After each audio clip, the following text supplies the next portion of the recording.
अब हामी आजको कार्यक्रमको तेस्रो चरणमा छौँ। आज यस चरणमा मात्रा र विधि विषयमा स्वामी वेदाद्री महर्षिले लेख्नु भएको लेखमा आधारित भएर डाक्टर रोजन हेम्डेजीले प्रस्तुत गर्नुहुनेछ। उहाँलाई हाम्रो अनुरोध छ, डाक्टर साहब प्लिज। ईश्वरी शक्तिलाई नमन, स्वामी वेदाद्री महर्षिलाई नमन,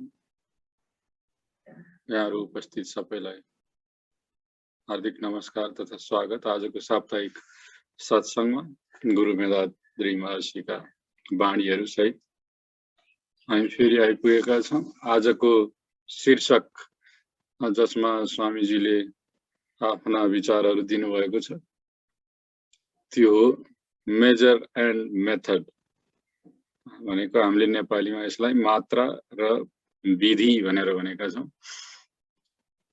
यो नामैले यो शीर्षकले नै हामी के बुझ्छौँ भने यो हाम्रो जीवन शैलीसँग, हाम्रो जीवनचर्यासँग सम्बन्धित छ, हाम्रो स्वास्थ्यसँग सम्बन्धित छ र हाम्रो जीवनको मूल उद्देश्य जुन छ त्यो परम तत्त्वको बोध हो।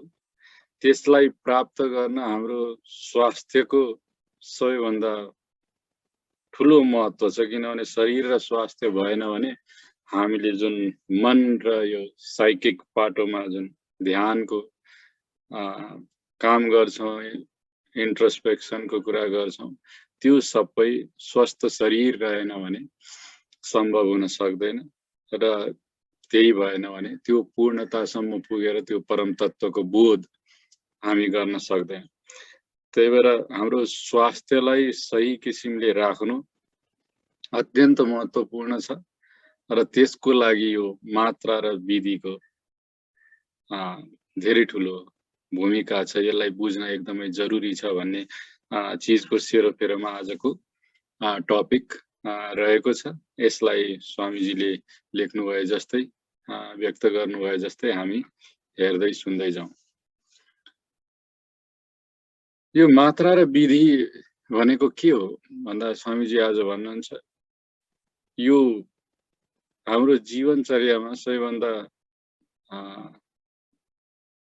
महत्त्वपूर्ण, हाम्रो जीवन चलाउन जुन ऊर्जाको हामीमा आपूर्ति छ र ऊर्जाको खपत छ, यो दुईटाको सन्तुलन महत्त्वपूर्ण छ। अघि मैले भने जस्तै भनेपछि यो दुईटाको सन्तुलन राख्नको लागि जुन हामीले जीवनमा व्यवहार गर्छौँ, हामीले कार्य गर्छौँ, तिनीहरू स्वामीजीले जहिले पनि 5 वटा छन् भन्नुहुन्छ, जुनमा हामीले कन्ट्रोल राख्यौँ भने हामीले हाम्रो स्वास्थ्यलाई सही मानेमा ध्यान पुर्याएका हुन्छौँ र त्यसपछि हाम्रो मनलाई सन्तुलित गर्न र त्यसपछि फर्दर अगाडि बढेर हामी परम तत्त्वसम्मको बाटोमा जुन शुद्धिकरण सब्लिमेसनको बाटोमा हिँडिराखेका हुन्छौँ। भनेपछि उहाँ यो 5 वटा तत्त्व के हुन् भने food, work, rest, sexual activity र थट्स। भनेपछि यो 5 वटा चिज, खाना हाम्रो ऊर्जाको प्राप्त गर्ने प्रमुख बाटो हो। भनेपछि अरू सबै रेस्ट भनेको अथवा स्लिप पनि कहिलेकाहीँ बढाएर 6 पनि हामीले पुर्याउनु, स्लिप पनि रेस्टकै पार्ट हो। सो एनर्जी आइसकेको एनर्जीलाई कन्जर्भ गर्ने तरिका रेस्ट र स्लिप हो, आराम गर्नु र निद्रा पर्नु। त्यसले हाम्रो ऊर्जालाई बचत गर्छ। खानाले ऊर्जा ल्याउँछौँ हामी, रेस्ट र स्लिपले हामी बचत गर्छौँ। बाँकी 3 वटा काम, विभिन्न कामहरू, हामी डेली एक्टिभिटी छ, सामान्य कर्महरू, अत्यन्तै धेरै विचारहरू र सेक्सुअल एक्टिभिटी, यिनीहरूमा हाम्रो ऊर्जा खपत हुन्छन्। यिनीहरू हाम्रो शरीरबाट बाहिरिन्छन्, बायोम्याग्नेटिजमको रूपमा परिवर्तित भएर हाम्रो ऊर्जा कणहरू, जीवन शक्ति हाम्रो सिद्धिन्छ। त्यही भएर यिनीहरू यो ब्यालेन्स भनेपछि यो 5 वटा त हामी कुनै न कुनै जुनसुकै अवस्थामा पनि हामी गरिराखेका नै हुन्छौँ, एउटा अथवा अर्को। त्यही भएर यो कुनै पनि चिज, हाम्रो एक्टिभिटी, यो जीवनको यो शरीर पाइसकेपछि हामी त्यसमा इन्भल्भ हुनै पर्ने हुन्छ। त यिनीहरू कम्प्लिटली यी पाँचैवटा कम्प्लिटली हामीले अभोइड, हामीले कम्प्लिटली छोड्दिन पनि हुँदैन, अथवा भनौँ एकदम ड्रास्टिकली रिड्युस्ड, एकदमै कटौती, तुरुन्तै आकस्मिक रूपमा कटौती पनि। खाना बढी खान थाल्यो भनेर अचानक खाना बन्द गर्न या एकदमै न्यून गर्न भएन। काम एकदमै बढी गर्न थाल्यो भनेर त्यसलाई एकदमै घटाउने पनि होइन। रेस्ट एकदम बढी भयो त्यसलाई घटाउने पनि, कुनै पनि चिज एकदम एक्सेसिभ थिङ्किङ अथवा प्रोमिस्कस एक्टिभिटिजहरू जति छ त्यसलाई घटाउने, ड्रास्टिकली केही पनि घटाउने होइन, सामान्य एउटा नर्मल अवस्थामा यसको एउटा ब्यालेन्स हुन्छ, त्यसलाई मेन्टेन।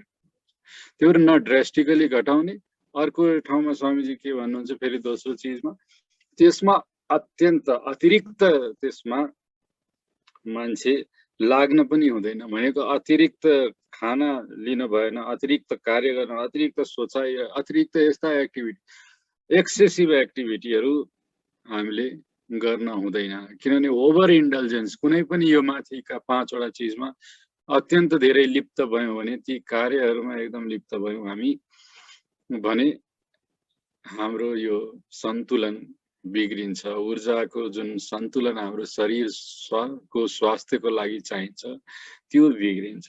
भनेपछि अतिरिक्त त्यसमा हामी लिप्त भयौँ, अतिरिक्त कार्यमा खालि जुन बेला पनि त्यसैमा नै हामी रुमल्लिरह्यौँ भने, अथवा त्यो कार्य गर्ने क्रममा, खाना खाने क्रममा, सोच्ने क्रममा, रेस्टको क्रममा हामीले तरिका गलत अपनायौँ, तरिका गलत अपनायौँ भने पनि हाम्रो ऊर्जाको ब्यालेन्स बिग्रिन्छ। भनेपछि एउटा पोस्चर मेन्टेन गर्ने भन्छौँ हामीहरू काम गर्दाखेरि, त्यो पोस्चर काम गर्ने बेलामा, हिँड्ने बेलामा, केही सामान उठाउने बेलामा सही पोस्चरमा बस्यौँ भने हामी सही किसिमले काम गरिरहेका हुन्छौँ अलि धेरै बेरसम्म। अथवा गलत पोस्चरमा लिएर केही सामान उठायो भने हाम्रो ढाड दुख्ला अथवा केही होला, सो केही हामीलाई समस्या तुरुन्तै उत्पन्न हुन्छ, केही धेरै समयपछि काम गरेपछि, जुन एर्गोमेट्री भनेर आजकल ठुलो भइसकेको छ यो चिज, कस्तो पोस्चरमा रहेर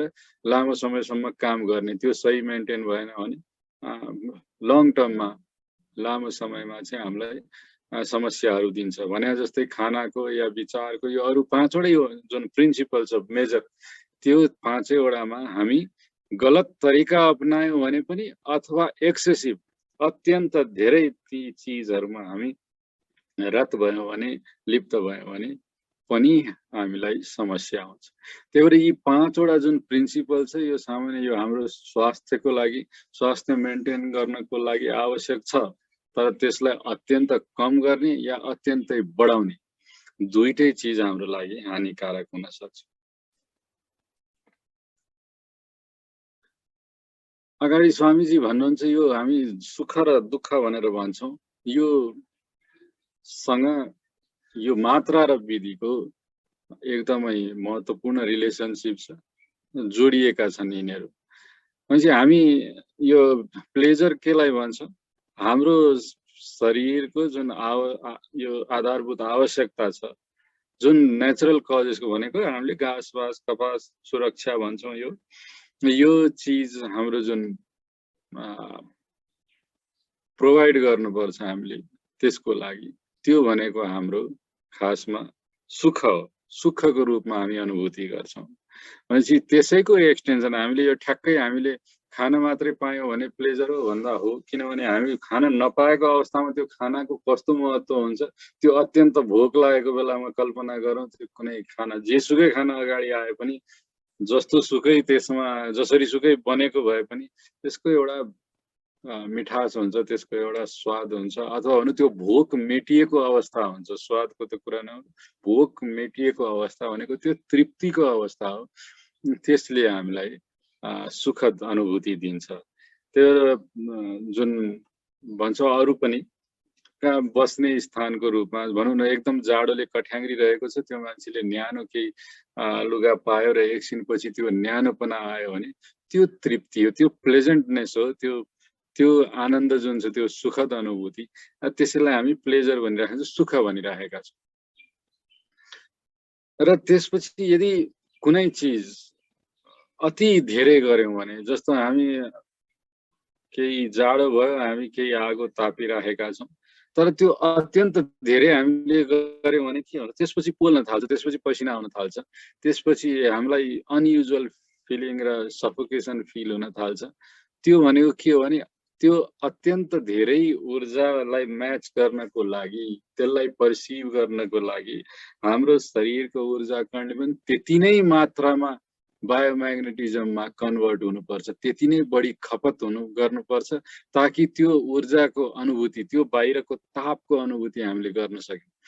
त्यो गर्ने क्रममा के हुन्छ, हाम्रो त्यति धेरै ऊर्जा खपत भइसकेपछि हाम्रो शरीरमा त्यो ऊर्जा कम हुन्छ र त्यसले अल्टिमेटली एकैछिनपछि के गर्छ, हामीलाई दुःखको अनुभूति दिन्छ। त्यही भएर ओभर इन्डल्जेन्स दुःखमा परिणत हुन्छ। हामीले एकदम धेरै खायौँ भने, केही समयसम्म मिठाई खायौँ भनेदेखि एउटा दुईटा हामी त्यो गुलियोपना, त्यो हामीलाई एकदम स्वादिलो लाग्छ, किनभने हाम्रो बायोम्याग्नेटिजमले भनौँ 10 युनिटको मात्राको एउटा गुलियोपना त्यो मिठाईमा छ, हाम्रो बेस लेभल 2 या 3 मा छ भने हाम्रो शरीरले त्यो 10 थाहा पाउनको लागि त्यो एक्स्ट्रा 7 जुन छ 3 भन्दा माथिको त्यसलाई भ्याउनको लागि ऊर्जा खपत गर्न थाल्छ।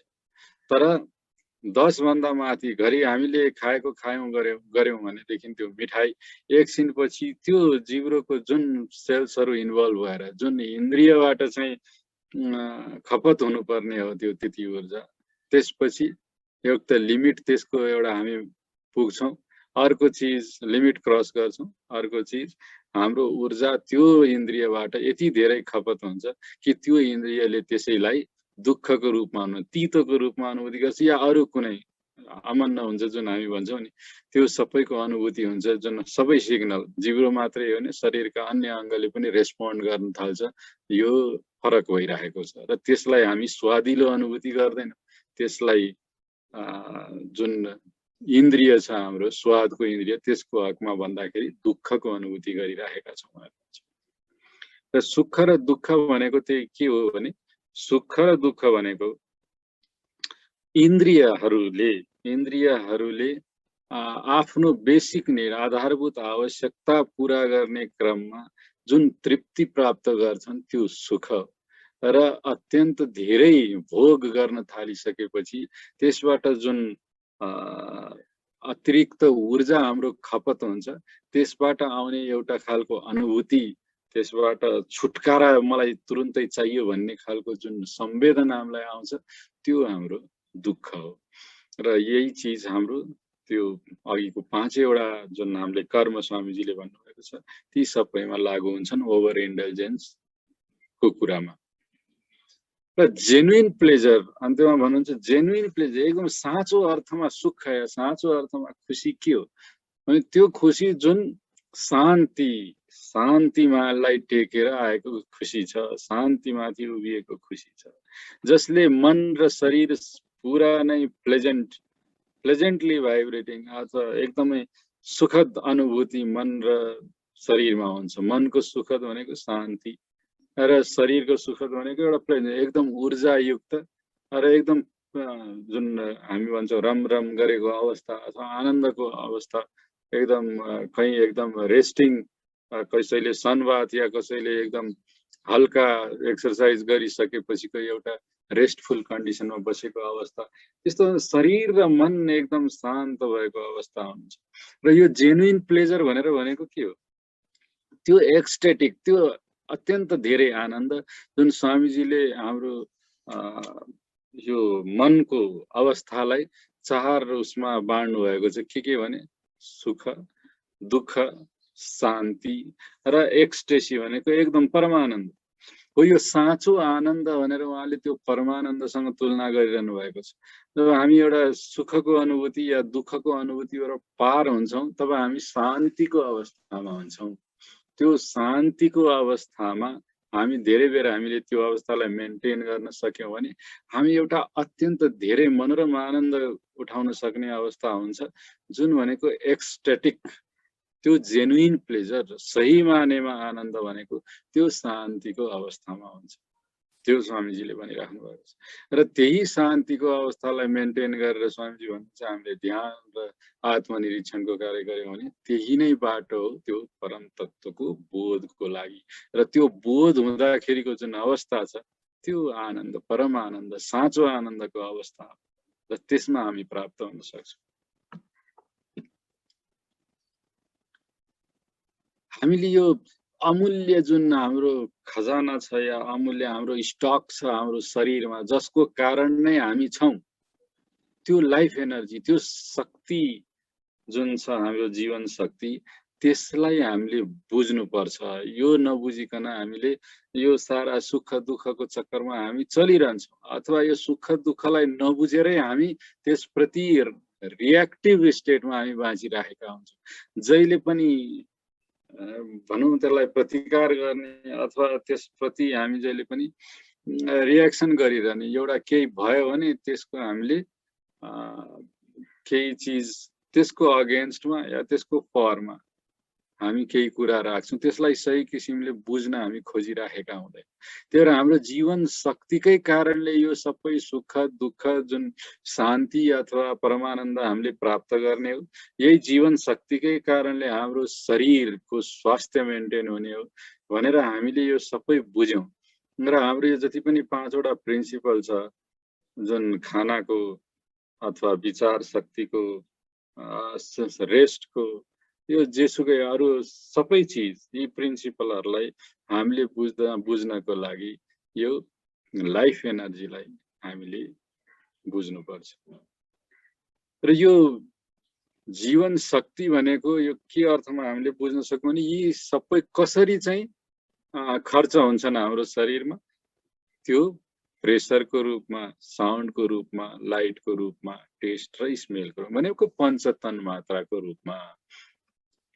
हाम्रा 5 ज्ञानेन्द्रियहरू छन् र ती 5 ज्ञानेन्द्रियले त्यो संवेदनहरू आफूले अनुभूति गर्ने क्रममा हाम्रो जीवन शक्ति, त्यो बायोम्याग्नेटिजम, आफ्नो जुन चुम्बकीय जैविक चुम्बकीयता छ त्यसमा परिवर्तित हुने क्रममा त्यो लाइफ एनर्जी सकिन्छ।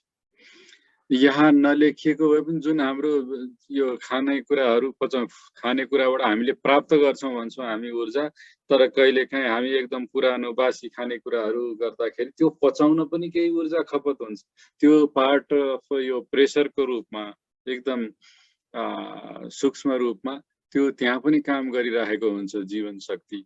त्यसलाई पनि परिवर्तित गरेर अथवा त्यसलाई आफूभित्र एसिमुलेट गर्ने क्रममा त्यसमा पनि ऊर्जा खपत गरिरहेको हुन्छ। त्यही भएर कुनै बासी खानेकुरा या केही भयो भने जति ऊर्जा त्यो खानेकुराले हामीलाई दिएला त्योभन्दा बढी ऊर्जा हामीले त्यसलाई पचाउनमा खर्च गर्यौँ भने हामी त्यसमा पनि हामी लाइफ एनर्जी सिद्ध्याइराखेका हुन्छौँ र हामी खानापछि स्फूर्ति प्राप्त गर्नुको सट्टा हामी अझै आलस्यमा पुग्न जान्छौँ।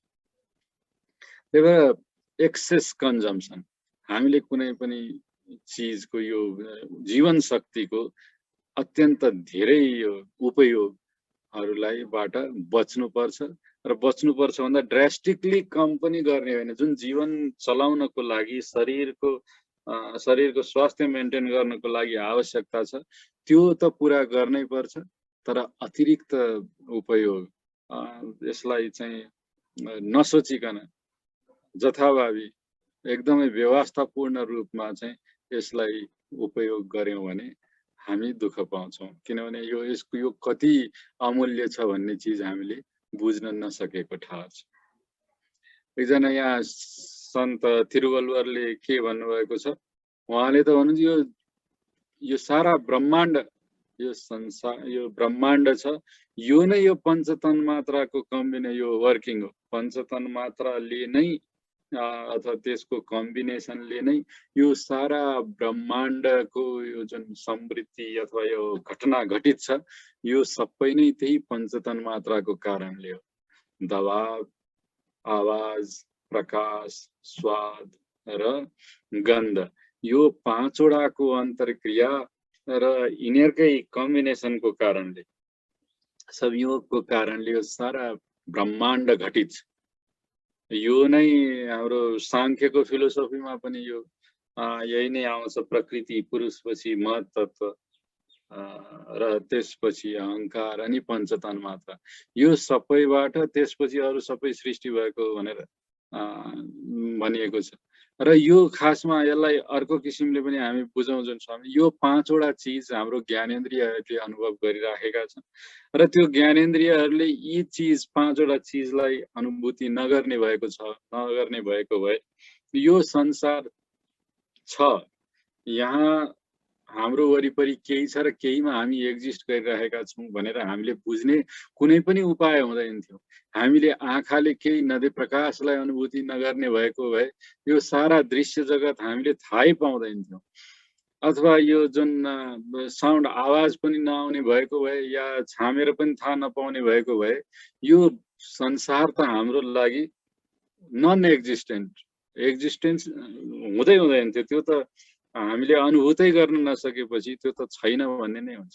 र अहिले पनि आजको समयमा पनि हामीले अनुभूति गर्न नसकेको चिजलाई हामी छैन नै भनिरहेका छौँ र त्यही भएर हामी खोजी गरिरहेका छौँ कि कुनै कारण छ जसको कारणले हामीले म्यानिफेस्ट युनिभर्सलाई हामी देखिरहेका छौँ भनेर मान्छौँ, तर त्यसको पछाडि कारण हामीले देखिरहेका छैनौँ, जुन कारण पत्ता लगाउन सम्पूर्ण साइन्स, टेक्नोलोजी र फिलोसफीका चिजहरू अवधारणाहरू आउने कारण पनि त्यही हो।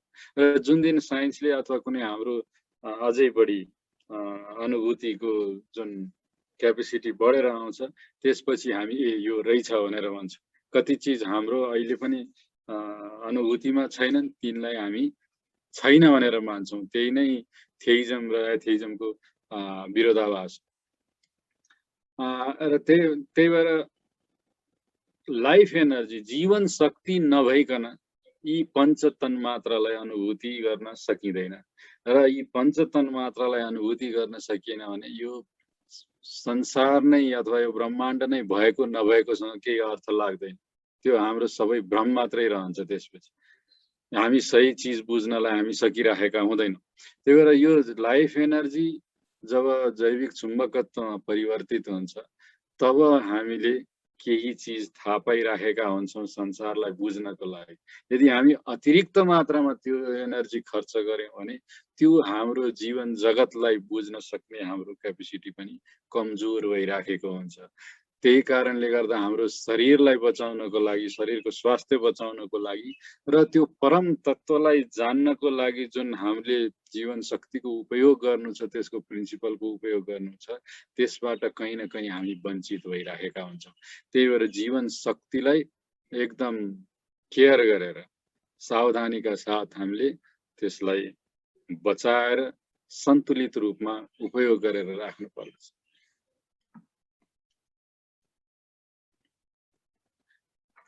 स्वामीजी भन्नुहुन्छ जागरुकता, अब कसरी बचाउने? जागरुकताले बचाउने। मात्रा र विधिको कुरामा हामी जागरुक हुनु पर्यो। मात्रा भनेको यति मात्रै, यति लिमिट, क्वान्टिटीमा लिमिट, खाना यति चाहिन्छ मलाई भन्छ त्यति मात्रा लिनु पर्यो। विधि यसरी लिनु पर्यो, कुनै चिज पकाएर मात्रै खाँदा हाम्रो शरीरले पचाउन सक्छ भने त्यो पकाएर खानु पर्यो। होइन म त म ढुङ्गा पनि चबाएर म पचाइदिन्छु भन्ने कोही मान्छेको जबरजस्ती कन्फिडेन्स हुन्छ, त्यसले हाम्रो शरीरलाई नबुझेको ठहर छ। एउटा उमेर, एउटा बलियोपना हुँदाखेरि त्यो चिजले ठिक होला, तर कता कता त्यसले हाम्रो शरीरसँग नमिल्दो कुरा गर्दाखेरि त्यो शरीरलाई घात भइराखेको हुन्छ, हाम्रो जीवन शक्ति त्यसमा खर्च भइराखेको हुन्छ र हाम्रो लङ टर्मको त्यसमा इम्प्याक्ट गरिराखेको हुन्छ। त्यही भएर जागरुकता चाहियो मात्रा र विधिमा, कुन विधि सही हो। त्यही भएर आजकल पनि पहिल्यैदेखि तर आजकल अझै बढी कन्सियस मानिसहरू खानेकुरामा भइराखेका छन्। जस्तो चपाएर खानुपर्छ, यति बेरसम्म चपाउँछ, यति पटक चपाउनु पर्छ भन्ने चिजमा पनि कति कन्सेप्टहरू आइरहेका छन्। त्यसको मूल उद्देश्य के हो भने हाम्रो हरेक अङ्गहरू केही प्रोसेसको लागि बनेका छन्। त्यो अङ्गको त्यो कार्यको लागि हामी सही समय, सही तरिका, सही मात्रा हामीले बुझ्नुपर्छ भन्ने कुरा हो। र हाम्रो जीवन शक्तिको जुन स्टक छ, हाम्रो भण्डार छ, त्यो हाम्रो त्यो हाम्रो खतम हुँदै गयो भने हाम्रो शरीर र यो इन्द्रियहरूलाई नकारात्मक रूपमा प्रभाव पार्छ, जुन सत्य हो, जुन अघिको हाम्रो डेस्क्रिप्सनबाट हामीले थाहा पायौँ। र त्यही अवस्था नआओस् भन्नको लागि र शान्तिमा हामी बाँच्नको लागि हाम्रो शरीरहरू यो जुन जागरुकतामा हामीले सञ्चालन गर्नु पर्यो शरीरका क्रिया। हामी केही खानेकुरा खाइराखेका छौँ भने जागरुक हुनु पर्यो, कति खानुपर्छ, कसरी खानुपर्छ, यो खानेकुरा मेरो शरीरको लागि सही हो कि होइन, मेरो अहिलेको जुन अवस्था, मानसिक अवस्था र शारीरिक अवस्था छ त्यसको लागि यो सही हो कि होइन, अथवा मेरो मानसिक क्षमता बढोत्तरीको लागि यसले काम गर्छ कि यसले मलाई अझै विक्षिप्त बनाउँछ, अथवा मेरो शरीरलाई अझै धेरै बेरसम्म आलस्यपूर्ण बनाउँछ। त्यो प्रति जागरुकता, अगाडि प्लेटमा खानेकुरा आइसकेपछि त्यो जागरुकता तुरुन्तै आउनु पर्यो। त्यही भएर हामी भन्छौँ कि खानेकुरा अगाडि प्लेटमा बस्ने बित्तिकै एकछिन रोकिनुहोस्, एकैछिन रोकिनुहोस्। त्यो एकैछिन 2 सेकेन्ड खानेकुरा प्लेटमा आउने बित्तिकै र त्यो हाम्रो हातले चाहिँ अथवा चम्चाले मुखमा हाल्ने बीचमा जुन ग्याप हुन्छ नि, त्यो ग्याप हामीले शान्तपूर्ण जागरुकतापूर्ण 2 सेकेन्ड 4 सेकेन्ड मात्रै गर्न सक्यौँ भने पनि वी आर अलर्ट। त्यो खाने कुरा प्रतिको हाम्रो अलर्टनेस बढ्छ र त्यो हाम्रो लागि चाहिने चिज हो कि होइन अथवा नचाहिने चिज हो त्यो पनि हामी थाहा पाउँछौँ र त्यसप्रति कृतज्ञता जनाउने समय पनि हामीले पाउँछौँ सही खानेकुराको लागि। त्यस्तै अरू इन्द्रियका कुराहरूमा पनि त्यही लागु हुन्छ। अरू व्यक्तिहरूसँगको सम्पर्कमा आउँदाखेरि पनि त्यही कुराहरू हुन्छन्, किन विचारले पनि हाम्रो धेरै खर्च। हामीले क्रोधमा हामी कसैलाई जवाब दियौँ भने हाम्रो क्रोधमा एकदमै धेरै ऊर्जा खपत हुन्छ। त्यही भएर कुनै व्यक्ति अगाडि आउने बित्तिकै उसलाई रेस्पोन्ड गर्नु छ भने केही छैन, 2 सेकेन्ड चुप लागेर 2 सेकेन्डको एउटा ग्याप लिएर अनि बल्ल एन्सर गर्यौँ भने हाम्रो धेरै ऊर्जा हामीले सञ्चित गर्न सक्छौँ। त्यसै गरी हामीले केही चिज सुन्ने क्रममा नसुने कुनै चिज हामीले अत्यन्त धेरै भाइब्रेटिङ या ठुलो साउन्ड, धेरै इन्टेन्सिटीको साउन्डहरू हामी कहिलेकाहीँ रमाइलोको रूपमा भनेर हामी यो गर्छौँ र हामी धेरैलाई हामीलाई थाहा छ कि एउटा लामो नोइजी वातावरणबाट आएपछि हामी धेरै थकित अनुभव गर्छौँ। हामी एउटा लामो एउटा एकदमै चलदृश्यहरू हेरिराखेर एकदमै विभिन्न खालको लाइट इन्टेन्सिटीहरूलाई हामीले हेऱ्यौँ भनेदेखि एकछिनपछि हामी एकदम थाकेको अनुभूति गर्छौँ। यी सबै चिजमा हामीले अवेरनेस, यो चाहिन्छ चाहिँदैन, हेर्छु हेर्दिनँ, रेस्पोन्ड गर्छु गर्दिनँ भन्ने चिज अवेरनेसका साथ गर्यो भने त्यो मात्रा र विधि आफै अटोमेटिक हामीमा गढेको छ। त्यो भित्र त्यो हामीले भावनामा या अज्ञानमा रहेर हामीले बिर्सिरहेको अवस्था हो। हामी जागरुक भएर बस्यौँ त्यो 2 मिनट, किनभने हामीले ध्यान र आत्मनिरीक्षणको विधि सिकिसकेको कारणले गर्दा त्यो 2 सेकेन्ड 3 सेकेन्ड हाम्रो लागि धेरै ठुलो समय हुन्छ र हामी त्यो रेस्पोन्ड गर्दा त्यो जागरुकता सहित गर्न सक्छौँ र जागरुक हुने बित्तिकै हाम्रो अटोमेटिक रेस्पोन्स नै मात्रा र विधि सन्तुलित गरेर आउने रेस्पोन्स र हाम्रो जीवन त्यसपछि सन्तुलित नियन्त्रित रहन्छ, जुन सबैको लागि एउटा आइडियल हो, त्यो आदर्श हो। त्यो जीवन त्यो व्यक्तिको लागि पनि र उसको वरिपरि जतिजना छन् ती सबैको लागि त्यो नियन्त्रित र यो सन्तुलित जीवन भनेको आदर्श हो। र एउटा व्यक्ति यसरी सन्तुलित र नियन्त्रित हुन सक्यो, मात्रा र विधिमा गर्न सक्यो भने त्यसले त्यो जुन उसको ऊर्जा छ, त्यस्तो शान्त ऊर्जा, त्यसले उसको वरिपरिको व्यक्तिलाई पनि त्यसै अनुरूप बदल्न, त्यो बिस्तारै हुन्छ तर अवश्य बदल्न सक्छ र उनीहरूलाई पनि प्रेरणा दिन सक्छ कि यो कसरी भइराखेको छ, यो कसरी नियन्त्रित भइराखेको छ, यो जागरुकतामा कसरी जान सकिन्छ भन्ने प्रेरणा सबैले पाउन सक्छ। र अन्त्यमा स्वामीजी कही यो मर्मलाई लिएर यो चिज स्वामीजीले अन्त्यमा भन्नुभएको छ कि यो लाइफ एनर्जी फ्युल, हाम्रो त जीवनको यो फ्युल इन्धन हो र जीवन पनि यही नै हो, जीवन शक्ति नै यही हो, जसको कारणले हामी बाँचिराखेको। त्यो जीवन शक्ति र इन्धन पनि। त्यो भएर इन्धनको रूपमा नै यसलाई सकायो भने जीवन शक्तिको जुन चरम बिन्दु हो, त्यो हायर बिन्दु हो, शीर्षस्थ बिन्दु हो, त्यो परम तत्त्वलाई बुझ्ने, त्यो हामी बुझ्न सक्दैनौँ। त्यही भएर हाम्रो यो जीवनलाई जीवनको अथवा स्वास्थ्यलाई बचाउने क्रममा त्यो इन्धनलाई यसरी मात्रा र विधिको प्रयोग गरेर उपयोग गरेर त्यो प्रिन्सिपलको उपयोग गरेर हामी यसरी बचाउँ कि हामी त्यो जीवन शक्तिलाई त्यो परम तत्त्वको बोधसम्म नपुर्याइकन यो शरीर छोड्नु नपरोस्। यसमा एउटा शङ्कराचार्यको एउटा कोट एउटा म लिन चाहन्छु। त्यो के भने, बडा ठुलो तपस्यासँग अथवा ठुलो सौभाग्यले हामीले यो जन्म पाएका छौँ, मानव जन्म। र बडा ठुलो सौभाग्यले यो हामीलाई ज्ञान हुन पुगेको छ कि यो जीवनको स्रोत के हो, मुक्ति के हो भन्ने चिज हामीमा खुल्दुली पैदा भएको छ। यो पनि धेरै ठुलो सौभाग्यले प्राप्त हुन्छ। र अर्को तेस्रो ठुलो सौभाग्य भनेको एउटा गुरु तत्त्व हामीले पाएका छौँ, गुरु भेटाएका छौँ हामीले, जसले चाहिँ हामीलाई गाइड गर्न सक्नुहुन्छ, जसले हामीलाई गाइड गरिराख्नु भएको छ। र यदि यो तीनैवटा चिजको यस्तो ठुलो सौभाग्य प्राप्त गरेर पनि हामीले त्यो परमात्मा तत्त्वलाई यही जीवनकालमा जान्न सकेनौँ भने त्यो भन्दा व्यर्थ जीवन, त्यो भन्दा ठुलो के भन्छन् कृतज्ञता यो शरीर प्रति, यो जन्म प्रति अरु केही हुन सक्दैन। उहाँले यो तीनवटा सौभाग्यको कुरा गर्नुभएको छ। र यो त्यो चिजलाई हामी उपयोग गरेर त्यो परम तत्त्वसम्म प्राप्त हुन त यो शरीर पनि आवश्यक छ। त्यो शरीरलाई हामीले मात्रा र विधिको उपयोग गरेर त्यो जीवन शक्ति बचाएर हामीले त्यसलाई प्रोटेक्ट गर्नु। त्यही भएर मेक श्योर तपाईहरु यो चिज निश्चित गर्नुहोस् कि हाम्रो जुन डेस्टिनेसन छ, जुन हामीले राखेका छौं कि परम तत्त्वलाई प्राप्त गर्नु नै हाम्रो उद्देश्य हो भनेर, त्यो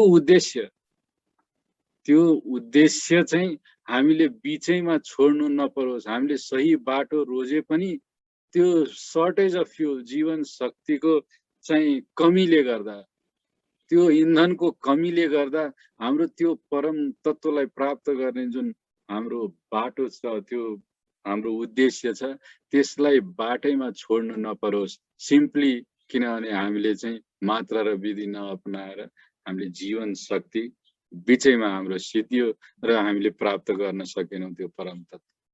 त्यो चाहिँ नहोस्, किनभने हामीले सबै चिज, राइट चिज हामीले भेटाइसकेका छौं। अब हामी यो इन्धनको पनि, यो जीवन शक्तिको पनि बचत गरेर त्यो परम तत्त्वलाई हामी सबै बुझ्न सकौं र यो शरीरको स्वास्थ्य, शारीरिक स्वास्थ्यलाई हामी सही ध्यान दिन सकौं। यो 5 वटा प्रिन्सिपललाई बुझेर food, work, rest, sexual activity र थट्स। आजको यही नै मूल मेसेज हो। त्यसैका साथ म यसलाई अन्त्य गर्दछु। स्वामी वेदाद्री महर्षिलाई नमन, ईश्वरीय शक्तिलाई नमन। यहाँहरु उपस्थित सबैलाई मेरो हार्दिक नमस्कार। ईश्वरीय शक्तिको हामी सबैमा सदैव कृपा रहिरहोस्। Be blessed by the divine. धन्यवाद। यो प्रेसर साउन्ड फेनोमेना चाहिँ युनिभर्सबाट आउट हो भने बुझ्छु मैले चाहिँ, तर यसको रिजल्ट हुनु युनिभर्स त अलरेडी छ नि, युनिभर्स त अलरेडी छ, नेभर एन्डिङ प्रोसेस त है। त्योद्वारा चाहिँ यी अब त्योद्वारा चाहिँ working phenomena, pressure, sound, light, test इत्यादि हुनुपर्ने बुझेको मैले। त्यसको रिजल्ट भन्दाखेरि त के यी कुरा भएर चाहिँ इन्भेस्ट भएको त हो त होइन? होइन, यो हजुरलाई यो मैले दुईटै एंगल भने। एउटा जेनरली सिद्धहरूको र पुराना यो सांख्य फिलोसोफी छ जुन हाम्रो सबैलाई गाइड गर्ने युनिभर्स, हाम्रो धार्मिक नभनौँ यसलाई, हाम्रो हिन्दुइजमको जुन फिलोसोफीमा एकदम महत्त्वपूर्ण ठाउँ ओगटेको छ सांख्य फिलोसोफी। र त्यसमा यो वर्ल्ड भन्दा पहिला पञ्चतन मात्राको कुरा छ। कुन पहिला आयो भने सृष्टिको क्रममा सिलसिलेवार रूपमा, म पनि हजुर जस्तै पहिला एलिमेन्ट नभइकन कसरी चाहिँ यो म्याग्नेटिजम आयो भनेर। तर यो फिलोसोफीको कुरा हो, त्यो जुन प्रकृति पुरुष, त्यसपछि महत्त्व अनि अहङ्कार, अनि अहङ्कार पछि यो 5वटा पञ्चतन मात्रा भने यो एक लाइनमा छन् 7वटा। र त्यो पञ्चतन मात्रा अहङ्कार र महत्त्व पछि त्यसपछिको फेजमा चाहिँ पञ्चभूत र अरू एलिमेन्ट्सहरू छन्। त्यसपछि टोटल मिलाएर 24वटा, म सबै याद छैन मलाई। तर पहिला पञ्चतन मात्रा अनि त्यसपछि सारा एलिमेन्ट्सहरू र यो सारा सृष्टि भयो भन्ने एउटा फिलोसोफी पुरै सिङ्गै छ। एउटा त्यो फिलोसोफीको पार्ट हो। अब त्यो रियलाइज्ड पुरुषहरूले कसरी त्यो डिभाइस गर्नुभएको छ त्यसमा मैले धेरै कमेन्ट गर्न सक्दिनँ। तर हामी जहाँ तर्कपूर्ण रूपमा हामी कुरा गर्न सक्छौँ त्यो भनेको यदि यो पञ्चतन मात्रा हामीले अनुभूति नगर्ने हो भने त यो संसार एक्जिस्टै गर्दैन। हामीले संसारलाई बुझ्न सक्ने भनेको यो पञ्चतन मात्राको अनुभूतिले गर्दा हो। र यो पञ्चतन मात्राको अनुभूतिले गर्दा किन हो भने तिनैको लागि हाम्रो 5वटा इन्द्रियहरू छन्।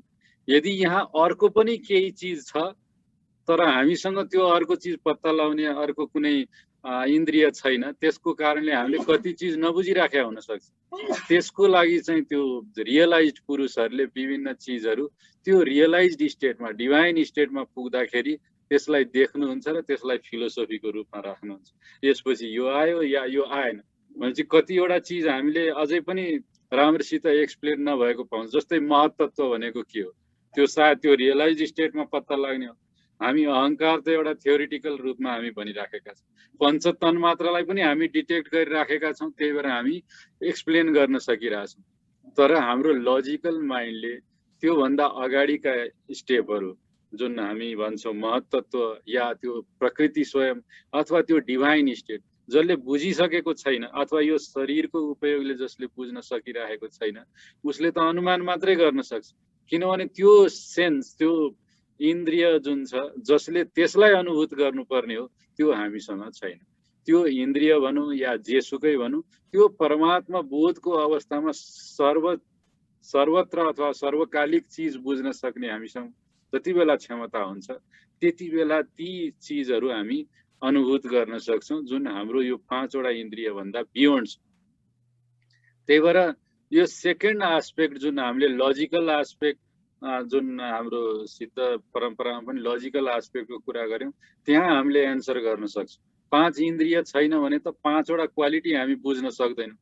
त्यही 5वटा क्वालिटीको आधारमा हामीले संसारलाई यस्तो छ उस्तो छ यस्तो छ भनेर हामी डिस्क्राइब गर्छौँ।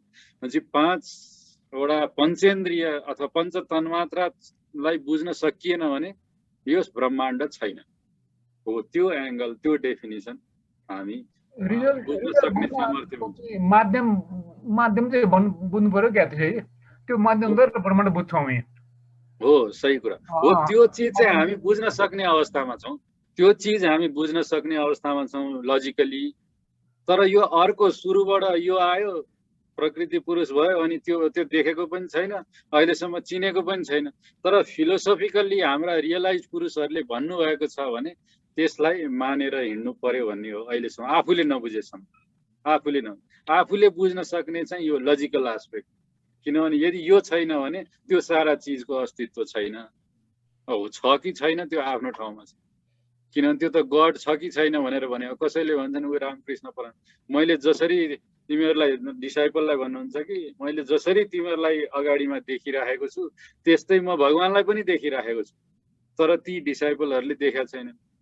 त्यो नदेख्न सक्ने अवस्थासम्म ती सबैलाई एक्सेप्ट गर्न खासमा किनभने रियलाइज पुरुषले भन्नुभएको हो भनेर आस्था गर्ने अवस्था हो। तर हामीले नबुझेसम्म त्यसलाई, त्यो हाम्रो नलेजमा छैन, त्यो हाम्रो ज्ञान भएन। त्यति मात्रै हो। हामी लजिकल्ली चाहिँ भन्न सक्छौँ, लजिकल्ली के भन्न सक्छौँ, किनभने मैले अनुभूत गरिराखेको छु त्यही भएर त्यसको एक्जिस्टेन्स छ, मैले अनुभूत गरिराखेको छैन त्यही भएर त्यसको एक्जिस्टेन्स छैन, त्यहाँसम्म लजिकल छ। त्योभन्दा बियोन्ड हामीले एउटा ज्ञान प्राप्त नगरेसम्म, रियलाइज नभएसम्म आस्थाको रूपमा नै, श्रद्धाको रूपमा नै त्यसलाई मानिरहनु पर्ने हुन्छ। अनि अर्को सुख दुःख शान्ति बारेमा चाहिँ मैले अनुरोध गर्छु, शान्ति र परम आनन्द अलिकति मलाई त्यो सीमा छुट्टिन मलाई गाह्रो भयो। मैले एउटा लेखमा म तपाईँलाई पठाउँला, मैले यसो गरिरहेको एउटा होराइजन सुख एउटा दुःख लेखेको छु मैले। त्यो दुई होराइजनको बिचमा शान्ति मैले अनुभव गरेको छु। शान्ति जसले सानो दिमाग भयो मान्छेले के सुख महसुस कि दुःख महसुस गर्छ, त्यसले सुख दुःख दुईटैले उसले छुँदैन, उसले शान्ति पाउँछ भन्ने मैले महसुस गरेको छु।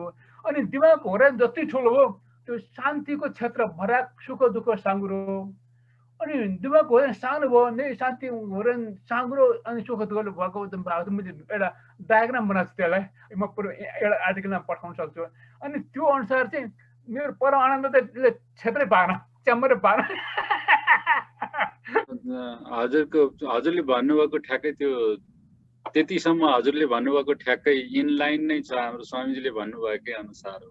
किनभने सामान्य अवस्थामा जो संसारलाई जस्ट रेस्पोन्सको रूपमा नै बाँचिरहेको छ, जसले संसारप्रति रेस्पोन्सको रूपमा मात्रै, खालि रिएक्टिभ रूपमा मात्रै बाँचिरहेको छ, उसको आफूले चाहेको अनुसार केही चिज भइराखेको छ अथवा केही यो पञ्चेन्द्रियलाई चाहिँ अलिकति सुखद हुने, सुरुवाती स्टेजमा सुखद हुन्छ, त्यो अवस्था प्राप्त गरिराखेको छ भने उसले सुखको रूपमा लिन्छ त्यसलाई, र चाहेको अनुसार पायो भनेदेखि लिन्छ। चाहेको अनुसार भएन अथवा एकदमै धेरै त्यो दुःखपूर्ण भनेको फिजिकल्ली पनि दुःख अथवा मेन्टली पर्सिभ्ड दुःख चाहिँ जेनरली इच्छा भन्दा विपरीत भयो भने अथवा त्योभन्दा कम भयो भने हुन्छ। त्यो चाहिँ जेनरल मान्छेको टेन्डेन्सी हुन्छ, जो स्पिरिचुअली लागिसकेको छैन, उसले रिएक्टिभ स्टेटमा बाँचिरहेको कारणले गर्दा अर्को मान्छेले मलाई खुसी दिन्छ या अर्को मान्छेले दुःख दिन्छ भन्ने जस्तो अवस्था हुन्छ। र आफूले पर्सिभ गर्ने अवस्थामा यो दुईटैलाई भन्दा अलिकति पर गयो भने, न दुःखलाई दुःखको रूपमा अनुभूति गर्ने, ल ठिकै छ मैले पाइनँ भने पनि केही छैन भन्ने मान्छे, अथवा सुख भए पनि यो यस्तै हो भनेर हिँड्ने भयो भने हामी त्यही शान्तिको अवस्थामा पुग्छौँ, जुन सुख र दुःख भन्दा पारको अवस्था हो। शान्तिको अवस्थामा पुग्न जानिसकेको मान्छे धेरै दुखी हुनु पर्छ, खुसी र दुःख उसलाई धेरै छुँदैन। जब एक दुईचोटि उसले सिकिसक्यो यो केही होइन भनेर, त्यसपछि ऊ जेनरली शान्तिको अवस्थामा हुन्छ। अब धेरै मान्छे चाहिँ के हुन्छन् भने शान्तिकै स्टेजलाई हजुरले भन्नुभयो जस्तै थोरै धेरै बेरसम्म अथवा धेरै थरीको जीवनको जुन भनौँ न हाम्रो काम कार्यमा अथवा जीवनमा धेरै किसिमका इन्भल्भमेन्टहरूमा त्यही फेजलाई मेन्टेन गर्न सक्छन्, अथवा केही चिजमा उसले चाहेको चिजमा शान्तिको भनौँ न फ्यामिलीमा चाहिँ शान्तिमा बस्न सिकिसक्यो, तर बाहिर ग्राउन्डमा फिल्डमा अथवा वर्कमा जाँदाखेरि चाहिँ त्यो शान्ति फेरि उसले मेन्टेन गर्न सक्दैन। कतिपय त्यस्ता मान्छेहरू पनि छन्, किनभने केही चिजलाई उसले एक्सेप्ट गरिसक्छ कि यो म केही गर्न सक्दिनँ। धेरैचोटि हामीले हिट एन्ड ट्रायल गर्दा गर्दा एउटा आस्पेक्टमा जीवनको एउटा क्षेत्रमा उसले थाहा पाउँछ कि यो म केही गर्न, उसले छोडिदिन्छ, रिजाइन्ड स्टेट। अब त्यसलाई शान्ति भन्ने कि नभन्ने त्यो आफ्नै विवादको कुरा होला, तर त्यो स्टेट एउटा आउँछ। अर्को स्टेजमा हरेक क्षेत्रमा ऊ समभाव गर्न सक्छ, त्यो पनि ठुलो एचिभमेन्ट हो। त्यो दुःख र सुख भन्दा पारको अवस्था हो। र परमानन्द भनेको के हो भने शान्तिको विस्तार मात्रै होइन। परमानन्द भनेको यो जुन अवस्थामा हाम्रो मन अहिले छ त्यो भन्दा एउटा ठुलो जुन परा भनेर भन्छौँ हामीले अहिले जानेको भन्दा पञ्चेन्द्रियले जुन अनुभूत गर्नु भन्दा बाहिरको एउटा अवस्था हुन्छ, जुन हामी जेनरली जसले चाहिँ यो सिकिसकेका छौँ तुरीयातीत मेडिटेसन, उहाँहरूले पनि कहीँ अनुभव गर्नुहुन्छ होला, जुन ब्रह्माण्डको लेयरमा हामी जान्छौँ ध्यान गर्नको लागि, त्यसमा यो पञ्चेन्द्रियले दिने भन्दा अलिकति फरक खालको आनन्दको अनुभव हुन्छ। त्यही भएर जुन हाम्रो पञ्चेन्द्रिय र पञ्च तन्मात्रासँग रिलेटेड भन्दा पनि त्यसको कम्बिनेसन या अरू केही जुनले चाहिँ मान्छे सतत आनन्दमा खुसीमा हुन्छ, शान्ति पछिको आनन्द यतिकै केही नभइकन पनि त्यो मान्छे खुसी भइराखेको हुन्छ, त्यो अवस्था चाहिँ परमानन्दको अवस्था या एक्सटेसी भनेर हामी भन्छौँ।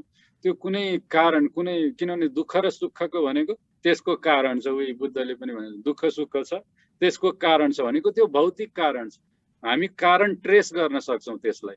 शान्ति पछिको जुन परमानन्द भनेर भन्छौँ हामी त्यसको कारण ट्रेस गर्न सक्दैनौँ, किन म यति आनन्दपूर्ण छु भनेर त्यो छैन। किन छु भन्दाखेरि फिलोसोफिकली हामी भन्छौँ कि त्यो जुन सोर्स हो, परम तत्व हो, त्योसँग हामी कनेक्टेड छौँ, त्यही भएर आनन्द प्राप्त गरिराखेका छौँ। तर त्यो फिलोसोफिकल हामी एक्सप्लेनेसन मात्रै हो, किन छ हामी भौतिक रूपमा त्यसलाई देखाउन सक्दैन। त्यो आनन्द चाहिँ परमानन्द हो।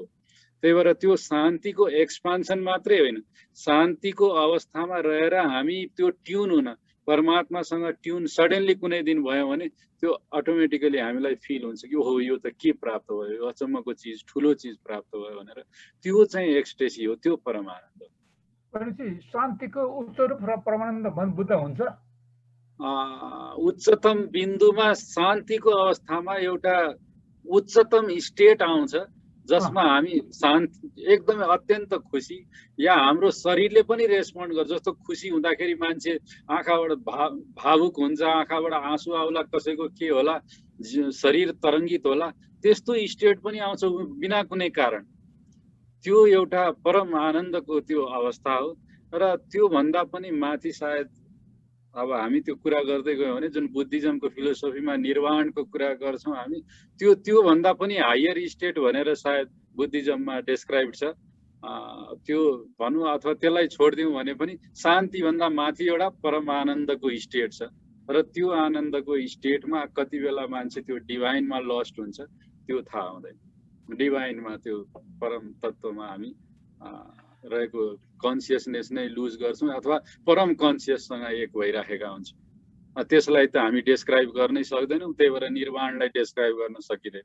त्यो परम आनन्दलाई चाहिँ कतिपयले मान्छेले डेस्क्राइब गर्छन्, यस्तो मजा भयो, त्यो शान्तिभन्दा माथिको अवस्था। तर शान्तिकै एक्सपान्सन चाहिँ होइन, शान्तिभन्दा फरक अवस्था हो आनन्दको अवस्था। थ्याङ्क यू डाक्टर साहब।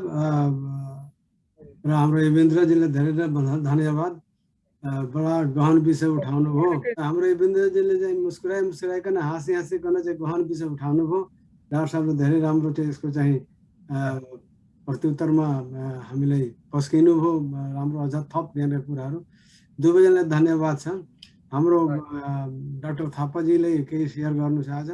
युवेन्द्रजीले जुन प्रश्नहरू उठाउनु भयो, अलिकति समय हामीले अलिकति यसमा चाहिँ टाइम कन्ट्याक्ट गर्नुपर्ने भयो। हामीले 5-10 मिनट अलिकति बढी जाने हो।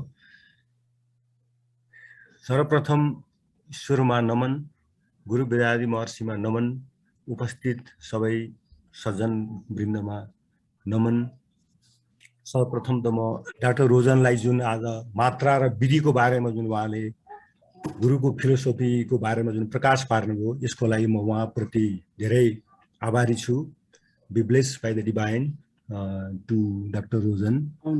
यो आज हाम्रो चाहिँ के भन्दा यो धेरै महत्त्वपूर्ण विषय छ। यसमा म अलिकति आफ्नो अनुभव र यसलाई अलिकति फिलोसोफिकल कुरोमा अलिकति प्रश्न पार्न चाहन्छु। यो कुरो धेरै महत्त्वपूर्ण छ। अब हामीले चाहिँ के भनेदेखि यो जुन अब सारा कुरो चाहिँ अध्यात्ममा चाहिँ के भनेदेखि अब विभिन्न फिलोसोफीहरू चाहिँ छन् हैन, विभिन्न किसिमका चाहिँ धाराहरू चाहिँ के भन्दा हामीले विभिन्न अब धारालाई अध्ययन गर्दाखेरि अब पाउँछौँ। अब त्यसमा चाहिँ के भनेदेखि हामीले धेरै कुरोमा अहिले प्रकाश पार्ने यहाँ वास्तवमा समय छैन। र खास गरिकन यसको आधार चाहिँ जुन आज डाक्टर रोजनले जुन कुराहरू चाहिँ अब प्रस्तुत गर्नुभयो, हाम्रो गुरुको चाहिँ फिलोसोफीमा आधारित भएर, त्यसको चाहिँ आधारभूत के भने फन्डामेन्टल फिलोसोफी भनेको चाहिँ के भनेदेखि साङ्ख्य दर्शनै हो। साङ्ख्य दर्शन भनेको चाहिँ जुन हामीले सरलीकृत कुण्डलिनी योग जुन अब हामीले गरिरहेका छौँ, जुन हामीले अभ्यास गरिरहेका छौँ, यो अभ्यास गर्नेको मेन आधार चाहिँ के भनेदेखि यसको चाहिँ एकदम साङ्ख्य दर्शनमा छ। यो साङ्ख्य दर्शन भनेको चाहिँ के भनेदेखि यो एकदम भौतिकवादी दर्शन हो। अब हामीले के अध्यात्म के भौतिकवादीको कुरो गर्दैनौँ, तर साङ्ख्य दर्शन चाहिँ के भनेदेखि धेरै मात्रामा यो भौतिकवादी हो। र यो भौतिकवादी चाहिँ कस्तो किसिमको भौतिकवादी हो भने चाहिँ अध्यात्मभित्रको चाहिँ यो भौतिकवादी हो। सूक्ष्म भन्दा सूक्ष्म तत्त्वहरूलाई अब हामीले चाहिँ के भन्छ भौतिक रूपले कसरी यसलाई हेर्ने, यसलाई कसरी बुझ्ने र यसलाई कसरी के भन्दाखेरि प्रकृतिको नियमलाई अब हामीले पालना गर्ने, यसलाई बुझेर के भन्छ व्यवहारमा लागू गर्ने भन्ने कुरो चाहिँ सांख्य दर्शनको हो। योग पनि के भनेदेखि अब सांख्य दर्शनमै आधारित छ। वास्तव योग र सांख्य दर्शनमा के भनेदेखि खासै तात्विक फरक चाहिँ वास्तवमा छैन। यसको दार्शनिक पक्ष चाहिँ के भनेदेखि अब सांख्यसँग चाहिँ के भने जोडिएको छ। तथापि पतञ्जलिले के भनेदेखि अब त्यो सांख्य दर्शनको सबै कुरोलाई एडाप्ट गरेर प्लस एउटा कुरो चाहिँ उहाँले के भन्नुभएको छ भनेदेखि चाहिँ उहाँले यो हुँदाहुँदै पनि के भनेदेखि ईश्वर तत्त्व पनि छ है, ईश्वर तत्त्वलाई पनि यसलाई इग्नोर गर्नु हुँदैन भन्ने कुरो प्लस उहाँले चाहिँ पतञ्जलिले के भने ईश्वर तत्त्वलाई पनि के भनेदेखि मान्नु भएको छ। फरक यति मात्रै हो। अब जहाँसम्म सुख दुःख शान्ति र परमानन्दको कुरो छ, यो धेरै सबभन्दा चाहिँ के भनेदेखि हाम्रो अहिलेको अध्यात्म विज्ञानको सबभन्दा मजबुत कुरो भनेको चाहिँ के भन्दा यिनै कुराहरू हुन्। हामीले जति पनि के भनेदेखि अब अभ्यास गर्छौँ, हामीले जुन अब जुन अनुशिक्षणहरू अब हामीले लिइरहेका छौँ, जुन अब हामीले यो अब प्रवचनहरू हरेक हप्ता हामीले सुनिरहेका छौँ विभिन्न ठाउँमा, हाम्रो सरलीकृत कुण्डलिनी योगबाट जुन अब हाम्रो धारा प्रवाहहरू छ हामीले गइरहेका छौँ, यसमा सुख दुःख भन्ने कुरो यो चाहिँ सामान्य कुरो हो। यो चाहिँ सर्वसाधारण मान्छेले चाहिँ के भनेदेखि सुख र दुःखको बारेमा चाहिँ सर्वसाधारणले अनुभूति गर्ने कुराहरू हो। यो चाहिँ अब सर्वसाधारण मान्छे चाहिँ के हुँदो रहेछ भनेदेखि मै पनि सुरुमा चाहिँ अब के थिएँ भनेदेखि सामान्य आफूलाई खुसी हुने, आफूलाई सन्तुष्ट हुने कुरो भयो भने चाहिँ के भनेदेखि अब त्यसलाई खुसी अनुभूति गर्ने होइन, खुसी मान्ने, अलिकति आफ्नो चाहिँ अनुकूल भएन प्रतिकूल अवस्था भयो भने त्यसलाई के भन्छ दुःख व्यक्त गर्ने, त्यो चाहिँ के भनेदेखि अब सुरुमा थियो। अनि पछि गएर जब यो ध्यान यो चाहिँ योगहरू गर्दै गइसकेपछि जब यो सुख र दुःखको बारेमा चाहिँ अब बुझिसकेपछि, यसको फिलोसफी बुझिसकेपछि त्यसलाई खास मैले आजकल के भन्दै त्यसलाई ठुलो कुरो नै मैले मान्न छोडिसकेको छु। म चाहिँ के मान्छु भने अब शान्ति, अब त्योभन्दा चाहिँ दोस्रो स्टेप चाहिँ के भनेदेखि शान्ति हो। दोस्रो फुर्केलो चाहिँ के भन्दा अब शान्ति हो। शान्ति चाहिँ के भन्दा दुःख र सुखको अनुभूति बराबर मान्न थालिसकेपछि शान्ति आफै आफ प्राप्त हुन्छ। अब तपाईँ के भन्दै अब सुख र दुःखमा त्यो अब डिमार्केसनै अब त्यहाँ अब त्यो एकदम साँगुरो भइसकेपछि के भन्दै अनि शान्तिको अनुभव चाहिँ हामीले अनुभूति हुन चाहिँ थाल्छ बिस्तार बिस्तार। तर यसको लागि के भन्दै धेरै अब जुन अब हाम्रो ध्यान तपस्या योगहरूको चाहिँ के स्टेपहरू चाहिँ पार गर्दै जानु चाहिँ पर्छ। यो नियमित एकदम निरन्तर रूपमा चाहिँ के भन्दै साधना नगरिकन यो कुराहरू प्राप्त हुन सक्दैन। त्यसै चाहिँ के भनेदेखि अब हामीले भन्ने बित्तिकै यो यही यस्तो रहेछ भनेर के भनेदेखि अब यो भनौँ न म्याथमेटिक्सको फर्मुला चाहिँ अब लाएर हामीले चाहिँ उत्तर निकाल्ने जस्तो चाहिँ हुँदैन। अब तेस्रो अवस्था चाहिँ के भन्दै अब जब शान्ति अब हामीले प्राप्त गर्छौँ, शान्ति प्राप्त गरिसकेपछि के भन्छ परमानन्दको जुन कुरो छ, परमानन्द अब प्राप्त गर्ने भन्ने कुरो चाहिँ यो चाहिँ के भनेदेखि अब परम आनन्द भनेको चाहिँ के भनेदेखि अब यस्तो आनन्द हो कि अब जसलाई के भनेदेखि वास्तवमा शब्दले व्याख्या गर्न सक्दैन। अब मेरो आफ्नो अनुभव बताउनुहुन्छ भनेदेखि जुन अब हामीले अब सरलीकृत कुण्डलिनी योगमा पहिलो दोस्रो चरणमा जुन हामीले सिक्यौँ गुरुसँग चाहिँ सिकिसकेपछि अब अभ्यास गर्दै जाँदा सिक्ने क्रममा त हामीले 10 चोटि मात्रै गर्न भनेका छौँ, कुनै अब 6 चोटि गर्ने भनेर भनेका छौँ एकदम होइन। अनि मलाई चाहिँ के भन्दा एउटा यस्तो किसिमको जिज्ञासा उत्पन्न भइरह्यो कि मेरो आफै भित्र मैले आफैभित्र चाहिँ एउटा ठुलो चाहिँ डिबेट चाहिँ वास्तवमा चलाएँ, किन 6 चोटि मात्रै, किन 10 चोटि मात्रै भन्ने चाहिँ प्रश्न मेरो मनमा चाहिँ उठ्यो। अनि मैले के गरेँ भनेदेखि अब यो होइन म चाहिँ अलिक बढी गर्दा के हुन्छ त भनेर म चाहिँ हरेक कुराहरू चाहिँ 10को ठाउँमा मैले 30 गर्छु। हेर्नुहोस् हरेक कुराहरूलाई 10को ठाउँमा 30 गर्छु। अनि मैले अब चाहिँ 30 गरिसकेपछि के भने अब चाहिँ अब मैले कहिले कुनै कुरो 60 गर्छु, म कुनै कुरो चाहिँ के भनेदेखि 108 गर्छु। मैले चाहिँ 108 चोटि चाहिँ के भने गरिसकेपछि के भने त्यो एउटा त्यो बेलासम्म चाहिँ के भनेदेखि यो अलि आनन्दको लेभल चाहिँ धेरै माथि चाहिँ बढेर गएको चाहिँ मलाई चाहिँ अनुभव हुन्छ। हेर्नुहोस् ब्रह्मज्ञान भन्दा पर्दा गइसकेपछि मलाई एक किसिमको आनन्द चाहिँ प्राप्त भयो। अनि त मैले ध्यान गर्दै जाँदाखेरि के भने मान्छे 10 मिनट 15 मिनट अब हामीलाई त त्यहाँ 5 मिनट सिकाएको हुन्छ। अनि मैले चाहिँ के भन्दा यो 5 मिनट मात्रै किन 10 मिनट मात्रै किन भन्ने प्रश्न आफैले किन उतार्दै गएँ। अनि मैले के भन्दाखेरि अब 10को ठाउँमा म चाहिँ अब आधा घन्टा गर्न थालेँ, आधा घन्टाबाट आधा घन्टा मात्रै किन मैले 1 घन्टा बढाउन थालेँ। एकदम किन 1 घन्टा मात्रै, अनि मैले अब 2 घन्टा गर्न थालेँ, किन 2 घन्टा मात्रै, मैले इच्छा लाए अनुसार चाहिँ अब गर्ने, आफ्नो इच्छा लाए अनुसार किन ध्यान गर्दै गइसकेपछि के भनेदेखि अब अनि मैले चाहिँ के भनेदेखि अब यो गुरुले सिकाएको चाहिँ अब जुन ब्रह्माण्डसम्म पुग्ने जुन किसिमको अब जुन ज्ञान थियो त्यहाँसम्म मैले पुग्दाखेरि आनन्द किसिमको भयो। तर मलाई त्यहाँ त्यतिले म चाहिँ अब सन्तुष्ट भइनँ। मेरो चाहिँ अब दिमागले चाहिँ अब भनौँ न मेरो चेतनाले चेतन तत्त्वले चाहिँ के सोच्छ भने यहाँभन्दा पर पनि त छ नि, तिमी यहाँभन्दा पर जाऊ, ब्रह्माण्ड भन्दा पनि अब पर अर्को चिज छ भनेपछि म चाहिँ के भनेदेखि त्यहाँभन्दा पर अहिले गएको छु। म चाहिँ परमात्माको मिलनसम्म चाहिँ म चाहिँ के भने परमात्मालाई भेट्न। अब हाम्रो त के भने अन्तिम बिन्दु भनेको त परमात्मासँग मिलन हो। जस्तै भन्नु कि एउटा के भनेदेखि बर्खामा झरेको एउटा पानीको थोप्लो होइन, थोप्लोले के चाहन्छ भनेदेखि पानीको थोप्लो जमिनमा जब गिर्छ, जब किन अब ड्रप चाहिँ के भनेदेखि अब पानीमा चाहिँ जब माटोमा चाहिँ हुन्छ, त्यो माटोको त्यो पानीको थोपाले पनि के भनेदेखि जहाँबाट आयो त्यहाँ जान चाहिँ उसले पनि चाहन्छ। एउटा पानीको थोपा पनि के भनेदेखि समुद्रमा नपुगेसम्म त्यहाँ चाहिँ शान्ति हुँदैन। एउटा पानीको थोपो एउटा खोल्छोमा सानो सिट सानो चाहिँ के भनेदेखि अब एउटा चाहिँ भल बग्छ, भल भइसकेपछि के भने एउटा चाहिँ खरेमा पुग्छ, खरे चाहिँ नदीमा पुग्छ।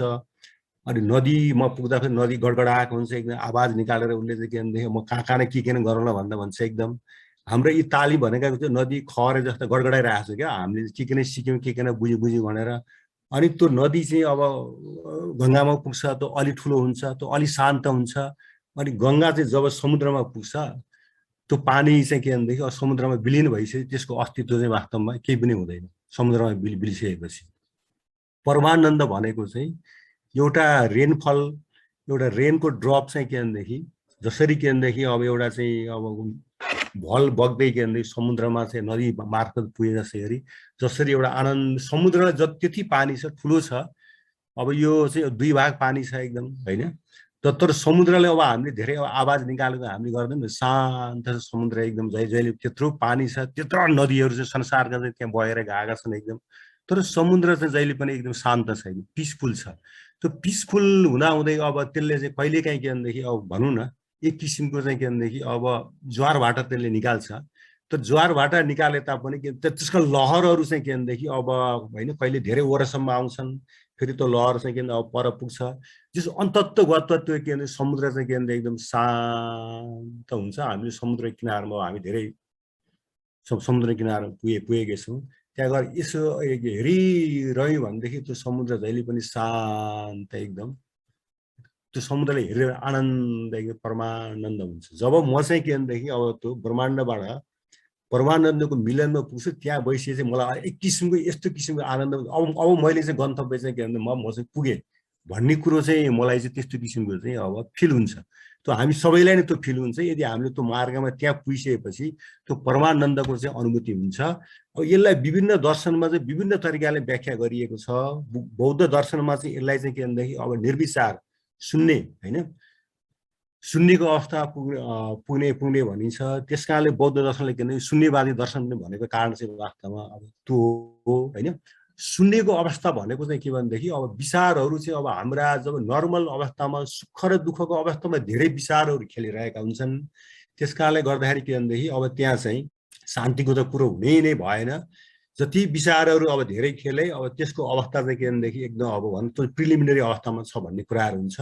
यसरी फिल्टर हुँदै हुँदै हुँदै हुँदै के भने विचारहरू चाहिँ के भने फिल्टर हुँदै हुँदै एकदम सबभन्दा थोरैभन्दा थोरै विचारहरू जब प्रवाह हुन थाल्छन् अनि उसलाई आनन्द प्राप्त हुँदै हुँदै हुँदै जान्छ र अन्तिम अवस्था यस्तो आउँछ ब्रह्माण्डबाट पर तपाईँ परमानन्दमा चाहिँ अब परमात्मामा चाहिँ अब हाम्रो मिलन भइसकेपछि अब त्यहाँ चाहिँ यस्तो आनन्द आउँछ कि त्यहाँ चाहिँ हाम्रो विचारको चाहिँ एकदम शून्य एकदम कमभन्दा कम हुन्छ।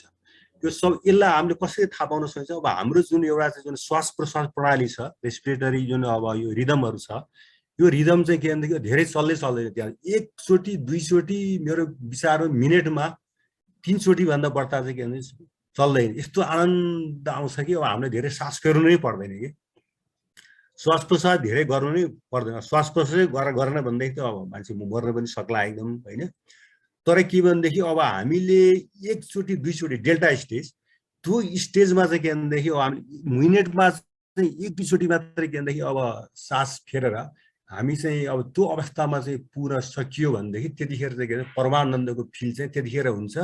त्यो परमा मलाई चाहिँ त्यो अहिले म चाहिँ त्यहाँ पुगिरहेको छु गुरु बिना नै मैले त्यहाँ चाहिँ के भनेदेखि अब म चाहिँ अब त किन ब्रह्माण्ड त्यो ब्रह्माण्ड मात्रै सीमित हुन्छ अलिक परै पुग भनेर एक किसिमको मलाई सङ्केत आएको हुनाले म चाहिँ के भनेदेखि परमात्माको मिलनमा पुग्दाखेरि मलाई आनन्द आउँछ मलाई जतिखेर त्यो ध्यान गरिरहँ यो बसिरहँ जस्तो लाग्छ तर समयको पाबन्दीको कारणले गर्दाखेरि के अब चाहिँ के भन्दा यो समय अब धेरै नगरौँ भनेर म चाहिँ जहिले पनि के भनेदेखि अब करिब करिब अब 3-3:30 बजेबाट सुरु गरेर सबै सक्दा झनै 8 बज्छ भनेपछि मेरो त अब 3-4 घण्टा झनै 4-5 घण्टा नै समय चाहिँ यसमा चाहिँ बित्यो भनिसकेपछि के भनेदेखि अब परमानन्दको परमात्मासँगको परम आनन्दको अवस्था भनेको चाहिँ के भनेदेखि परम तत्त्वसँगको चाहिँ के भन्दा हाम्रो आत्माको चाहिँ परम तत्त्वसँगको मिलन हो त्यो मिलन भइसकेपछि के भनेदेखि अब हाम्रो अस्तित्व नै त्यहाँ चाहिँ के भन्दा म छु कि छैन भन्ने किसिमको चाहिँ फिल हुन सक्छ हैन हामी यो प्रकृतिमै अब हामी त्यो किसिमको परम तत्त्वमै अब आत्माको मिलन भइसकेपछि तपाईलाई त्यो अरु विचारहरु आउने पुरै भयो तपाईलाई यस्तो किसिमको आनन्द आउँछ कि मैले के पाउनु पर्ने कुरो सबै चाहिँ अब पाइसके म चाहिँ यहाँभन्दा पर जाने चाहिँ के भन्ने अवस्था छैन अब भन्ने किसिमको जब हामीलाई चाहिँ अनुभूति हुन्छ त्यो अनुभूति हुनु नै के भन्दाखेरि परम आनन्द हो यो परम आनन्द हामी सबैले के भन्दाखेरि प्राप्त गर्न सक्छौं तर यसको शर्त चाहिँ के छ भन्नुलाई भन्दाखेरि हामीले के भन्छ तालिममा सिकेका कुराहरु यो चाहिँ 5 मिनेट त गर्ने यो 5 पटक मात्र गर्ने यो 10 पटक मात्र गर्ने भन्ने जुन अब हामीले समयको पाबन्दीले हामीले सिकेका हुन्छौं नि हामीले जहिले पनि यो आधा घण्टा गरे त मलाई त पुगिहाल्यो नि यो ध्यान तपाई मैले त फुल कोर्स पुरा गरे भनेर हामीहरु भन्छौं त्यो त्यति मात्र सीमित नहौ हामीले यदि परम आनन्द प्राप्त गर्ने भनेदेखि हामीले रातको समय त हामीले प्रशस्ति छ नि त जति पनि छ हैन जस्तै के भनेदेखि अब हामीले खानेकुरोको बारेमा म अलिकति यो 6वटा कुरो बारेमा अलिकति भन्छु खानेकुरा हामी चाहिँ के भन्दाखेरि सुरुको अवस्था हामीले जति धेरै खान पाए हुन्थ्यो भने हामी चाहिँ सबै कुरो चाहिँ हैन जति छुट्टी दिए पनि हामी चाहिँ अब खान्छौं मिठोला जिब्रालाई मिठोला माई खान्छौं एकदम हैन म चाहिँ एउटा सामान्य कुरो अहिले मेरो सिद्धान्त चाहिँ के छ भन्दाखेरि सुरुमा जति दिन्छन् मान्छेहरुले हैन 200 ले 300 ले म अब मलाई धेरै नराख्नु भनेर मैले सुरुमै भने आउँछु मैले एकचोटी अनि उनीहरुले जति दिन्छन् म जति सुकै त्यो मिठो होस् म मेरो थप्ने मेरो सिद्धान्त छैन जति दिएको छ त्यति मात्रै खाने हैन अनि खादाखेरि चाहिँ के भन्दै अयो हाम्रो चाहिँ के भन्दै अब डाक्टर जनले भन्नुभयो कि खानुभन्दा अगाडि के सोच्नु भन्नुभयो सोच्नु भनेको त हाम्रो गुरुले के सिकाउनु भएको छ भन्देखि हैन खानुभन्दा अगाडि के भन्देखि सबभन्दा पहिले परमात्मा प्रति कृतज्ञ हुनुस् त्यसपछि गएर चाहिँ के भन्दाखेरि किसानप्रति कृतज्ञ हुनुस् धरतीप्रति कृतज्ञ हुनुस् त्यसपछि गएर भान्सेप्रति कृतज्ञ हुनुस् त्यसपछि गएर के भन्दाखेरि यातायात जुन जसले ढुवानी गरेर ल्याएको छ खाने गरे त्यो प्रति कृतज्ञ हुनुस् व्यापारीहरुप्रति कृतज्ञ हुनुस् र अनि त्यसपछि गएर जुन अन्न हामीले खाइरहेको छ त्यो अन्नप्रति कृतज्ञ हुने त्यो कृतज्ञ भएपछि अनि ओम शान्ति शान्ति भनेर यति भन्दा करिब 1 मिनेट बित्दो रहेछ भनेपछि खानुभन्दा अगाडि हामीले 1 मिनेट त सोच्यौं नि त 1 मिनेट त्यसरी सोचिसकेपछि हैन अनि त्यसपछि गएर सबैप्रति कृतज्ञता व्यक्त गरिसकेपछि एक किसिमको आफूलाई आनन्द त्यसै आउँछ के र सात्विक भोजन है म चाहिँ पहिरो पनि गर्न चाहन्छु म पहिला मासु धेरै खाने झाडक्सी पनि खाने हैन जब यी कुरा सबै छोडेर के भने सात्विकमा गइसकेपछि विचार पनि सात्विकै हुन्छ हेर्नुस् हैन त्यसकारणले ती सबै तामसी भोजन राजसी भोजनबाट हामी जब चाहिँ के भनेदेखि हैन सात्विक भोजनमा हामी प्रवेश गर्छौं हाम्रो विचार पनि यो सात्विक केन्द्र मार्गतिर चाहिँ अब लाग्न थाल्छ अर्को काम भन्ने कुरो चाहिँ के भनेदेखि अब कस्तो छ भन्नुलाई भन्दै काम आफूले गरेका कुनै पनि आटेका कामहरु चाहिँ के भनेदेखि ठीक समयमा गर्ने हैन त्यो यदि हामीले सात्विक छ भने एकदम फुल कन्सन्ट्रेटले गरियो भनेदेखि अहिपछि 4 घण्टा लाग्ने काम 2 घण्टा सकिन्छ हेर्नुस् 2 घण्टा सकिन्छ कामको इफिसिएन्सी पनि वास्तवमा के भनेदेखि बढ्छ भनेपछि अब हामीले 4 घण्टा गर्नै पर्दैन 4 घण्टा काम 2 घण्टा सकिन थाल्यो अब एकदम त्यो कामको क्वालिटी पनि धेरै हुन्छ एकदम हैन जुन आफूले काम गरिन्छ त्यो अब जुन कन्ज्युमर छ हाम्रो चाहिँ कस्टमर पनि धेरै खुसी नै हुन्छ हेर्नुस् पहिले उसको विचार बुझेर काम गरिसकेपछि हुन्छ भने अर्को कुरो चाहिँ के भन्दा रेस्ट निन्द्रा भन्ने कुरो चाहिँ कस्तो छ भने अब हामीले निन्द्रा 8 घण्टा 10 घण्टा सुत्नुपर्छ भनेर अब डाक्टरले जुन भन्छन् मेरो आफ्नो विचार चाहिँ के छ भनेदेखि निन्द्रा भन्ने कुरो चाहिँ के भनेदेखि अब 5-6 घण्टा त सुत्नुपर्छ एकदम हैन तर ओछ्यानमा पल्टिएर मात्रै त्यो अब जस्तै अब म चाहिँ अब निन्द्रामा परे भन्ने कुरो होइन कि निन्द्रा चाहिँ एकदम गाढा एकदम डीप स्लीप चाहिँ हुनु चाहिँ पर्यो कि जब निन्द्रा ओछ्यानो गइसकेपछि योग गर्नपछि यस्तो डिप निन्द्रा चाहिँ लागोस्। त्यो निन्द्राले गर्दाखेरि के भनेदेखि अब हाम्रो सारा चाहिँ इन्द्रियहरूले होइन सारा मनले सारा चित्तले चाहिँ के भनेदेखि आराम चाहिँ एकदम महसुस गर्छ। अनि तपाईँलाई के तपाईँ 3 अब दिमागलाई तपाईँले खबर गर्नुहोस् राइट ब्रेनलाई चाहिँ ल मलाई आज भोलि बिहान चाहिँ 3 बजे उठ्नु छ, मलाई 3 बजे उठाइदेऊ भनेर 3 चोटि उसलाई खबर गर्नुहोस्। खबर गर्ने बित्तिकै त 3 बजेपछि झट्टै निद्रा लाग्छ। कुनै न कुनै उपाय जतिसुकै डिप स्लिप भयो भने मलाई चाहिँ छोड्छ। मलाई चाहिँ के 3 बजेपछि निद्राले छोड्छ। अनि म जुर्क उठ्छु होइन, यसो हिसाब दिशा अब गरेर आएको छैन अनि मुखसुख धोयो। अनि त्यसपछि गएर यदि मैले सुतेँ भने पनि मलाई त निन्द्रै लाग्दैन। अनि मैले ध्यान त अब गर्नै पर्यो होइन। अनि गर्दै गर्दै गएछु अहिले मैले भने कि त्यो अब परमात्मा मिलन नपुगेसम्म त ध्यान गरी आनन्द लाग्छ। अब मान्छेहरू अहिले के गर्छन् भनेदेखि यो आधा घन्टा गरेँ, यो गुरुले यति यति भनेको छ, अब मैले त समय पुरा गरेँ भनेर हामी सोच्छौँ। त्यो होइन नि। ध्यान तपाईँ परम आनन्दमा पुग्ने व्यक्तिले त्यो समयमा त्यतिखेर त्यो पाबन्दी हुँदैन। तपाईँले आनन्दै आनन्द भइरहेको हुन्छ, मलाई यहीँ बसिरहँ जस्तो किसिमको चाहिँ फिल हुन्छ। अनि त्यसपछि गएर आफैले के भनेदेखि अब आफ्नो अनुकूलले त्यसलाई चाहिँ के भनेदेखि अब ल है परमात्मा मेरो समय चाहिँ अब भयो, म परमात्माबाट चाहिँ के भनेदेखि अहिले चाहिँ छुट्न चाहन्छु भनेर अनि बिस्तारै फेरि फर्केर आउनु पर्यो। परमात्माबाट के भनेदेखि अब ब्रह्माण्डमा फर्किनु पर्यो, ब्रह्माण्डबाट त्यसपछि गएर के भनेदेखि अन्य ग्रहमा फर्किनु पर्यो, अन्य ग्रहबाट सूर्य ग्रहमा फर्किनु पर्यो, सूर्यबाट चन्द्रमा, चन्द्रमाबाट के द्वादश चक्रबाट के भनेदेखि अनि सहस्रार चक्रबाट अनि हाम्रो कोषमा पुग्नु चाहिँ पर्यो होइन। कोषबाट त्यसपछि गएर के भनेदेखि अनि मन होइन आत्मामा सब पुगेर अनि त्यसलाई के विश्राम चाहिँ यसरी गर्नु चाहिँ पर्यो। रेस्ट भनेको कुरो चाहिँ के भने हामीलाई होइन गाढा निन्द्रा चाहिँ भयो भने हामीले 1 घन्टा 2 घन्टा सुते पनि वास्तवमा चाहिँ पुग्छ। तर यस्तो चाहिँ डिप स्लिप हुनु चाहिँ पर्यो कि त्यो हाम्रो इन्द्रियहरूले चाहिँ आराम चाहिँ महसुस गर्नु चाहिँ पर्यो। अनि अर्को शान्ति भएको बारेमा अहिले हामीले धेरै कुराहरू गरिसक्यौँ एकदम होइन। र शान्ति पछि चाहिँ के भनेदेखि अनि अब यी सबै प्रक्रियाहरू पुरा गरिसकेपछि अनि परमानन्दको चाहिँ अवस्थामा हामी चाहिँ वास्तवमा पुग्छौँ। यो अब हामी अहिले नै पुग्न सक्छौँ होइन, यो कुरा हामी सबैजना चाहिँ पुग्न सक्छौँ एकदम होइन। तर यसको लागि के भनेदेखि अब हामीले के भनेदेखि नित्य रूपमा चाहिँ के भनेदेखि साधना गर्न चाहिँ आवश्यकता छ। साधना जति निरन्तर हामीले गर्दै जान्छौँ होइन, यो प्रक्रियालाई के भने हामी जसरी के भनेदेखि अब नियमित रूपमा चाहिँ गर्दै जान्छौँ, गर्दै गइसकेपछि के भनेदेखि अब हामीलाई चाहिँ के भनेदेखि यस्तो किसिमको अवस्था आउँछ जुन अवस्थामा चाहिँ के भनेदेखि तपाईँले जब ध्यान गरिरहँ जस्तो लाग्छ, कहिले पनि छोड्न मन लाग्दैन, त्यही अवस्था हो नि परमानन्द। त्यो अवस्थामा तपाईँलाई दुःख सुख यो शान्ति भन्ने कुराको त केही पनि अनुभवै हुँदैन। यस्तो किसिमको चाहिँ अब एकदम पिस एकदम काम अवस्था आउँछ होइन। अब त्यहाँ तपाईँले कि एउटा तत्त्वबाट पढ्दा केही पनि देख्नु हुन्न नि त, त्यो आकाशीय कण एकदम होइन। अब हामीले फिजिक्स पढेका मान्छेहरूले के भन्ने एउटा तरिका छ। अब हामीले त्यही फिजिक्सको त्यही किनभनेदेखि अब होइन त्यो गड पार्टिकललाई के भनेदेखि ईश्वर तत्त्व भने हो एकदम होइन। अनि ईश्वर भन्ने कुरोमा अहिले एकदमै अध्यात्मवादी यो गुरुहरूले एकदम मान्छेलाई यो डिसाइबलहरूलाई एकदम भ्रम पारिरहेको छ एकदम होइन। ईश्वर भनेको त एउटा अनुभूति गर्ने चिज हो क्या। यो ईश्वर भनेको कुरो त्यस्तो मूर्त चिज केही पनि छैन वास्तवमा क्या। हामी जुन कृष्णका फोटा रामका फोटा जुन किसिमको राख्छौँ त्यो वास्तवमा त्यो ईश्वर होइन। ईश्वर त हामी आफै भित्र छ त, हामी ईश्वरै अब हामी आफै हो त। हरेक चिज चाहिँ अब ईश्वर हुन् होइन। त्यो बिरुवा ईश्वर हो, तपाईँ ईश्वर हो, म ईश्वर हो, त्यो पशु ईश्वर हो, कुकुर ईश्वर हो, बिरालु ईश्वर हो एकदम होइन। ढुङ्गा ईश्वर हो, माटो ईश्वर हो, किनभने हामी त फिजिक्स पढेका मान्छे हो नि त होइन। त्यहाँ हरेक चाहिँ के भन्दा इलेक्ट्रोन प्रोटोन न्युट्रोन त घुमिरहेको छ नि त। कुनै चिज चाहिँ के भनेदेखि अब स्ट्याटिक त कुनै पनि चिज छैन एकदम। हरेक चिज चाहिँ डाइनामिक छ एकदम होइन, गतिशील छ हरेक कुराहरू, हरेक चिज रूपान्तरण भइरहेको हुन्छ एकदम होइन। त्यस कारणले गर्दाखेरि के ईश्वर तत्त्व भन्ने कुरो चाहिँ एउटा अनुभूति गर्ने चिज हो। यो चाहिँ हामी सबैमा छ। हामीले यसरी परमानन्दको स्तरमा हामीहरू पुगिसकेपछि चाहिँ के भनेदेखि खास ईश्वर तत्त्वको हामीले त्यतिखेर अनुभव गर्छौँ। त्यही हो हामी परम आनन्द नै प्राप्त गर्नु नै ईश्वर प्राप्ति हो। मेरो चाहिँ आफ्नो अनुभव यति छ। यसमा धेरै डिबेटहरू गर्न सकिन्छ, यसलाई एग्री डिसएग्री धेरै गर्न सकिन्छ एकदम। तर यो चाहिँ मेरो अनुभव हो है।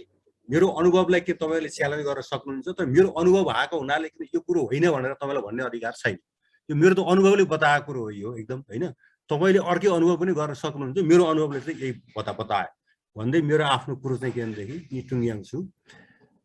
ईश्वरमा मेरो नमन छ, गुरु वेदादि महर्षिमा नमन छ, साथीहरू, मित्रहरू, सज्जन वृन्दमा मेरो सबैमा नमन छ। Be blessed by the divine, be blessed by the divine, be blessed by the divine. हामी तीनटै वक्तालाई कोटी कोटी धन्यवाद छ। यो विषय वस्तु अगेन जसरी सिम्पल देखिएको रहेछ त्यसको चाहिँ गन्तव्य डेस्टिनेसन धेरै गहिरो रहेको छ। मूल कुरा के भने स्वामीजीले भन्न खोज्नु भएको त्यो परम शान्ति परमानन्द प्राप्तिको कुरा को लागि पनि हामीले हाम्रो आचार विचारलाई व्यवहारलाई दैनिकीलाई ब्यालेन्स हिसाबले लानु पर्ने हो।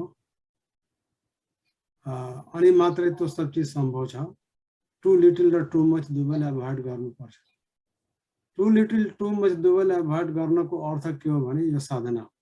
हाम्रो डाक्टर थापाले पनि भन्नुभयो यो साधना हो। म चाहिँ अब आज 20 गरी खाए भोलि भोकै बस्दिन्छु ब्यालेन्स भइहाल्छ भन्ने पनि त्यो राम्रो कुरा होइन। मतलब कि त्यो यसमा यो साधना फिट हुँदैन।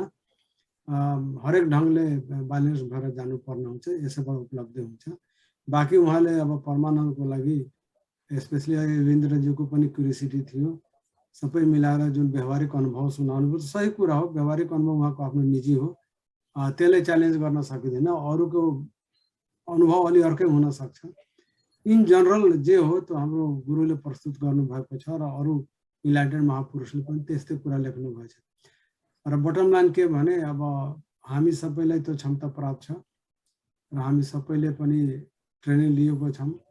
अलिकति प्रयास गर्दै गयो भने र यो आज सिकाएको जुन मन्त्र हो मात्रा र विधिलाई पालन गर्दै गयो भने त्यो प्राप्त गर्न परम शान्ति अथवा परमानन्द प्राप्त गर्न कठिन विषय होइन। यही कन्क्लुजनको साथमा हामी तीनटै जना छ भने हामी सबैजना आफैलाई आज धन्यवाद दिउँ। ईश्वरीय शक्तिलाई नमन, गुरु वेदाद्री महर्षिलाई नमन।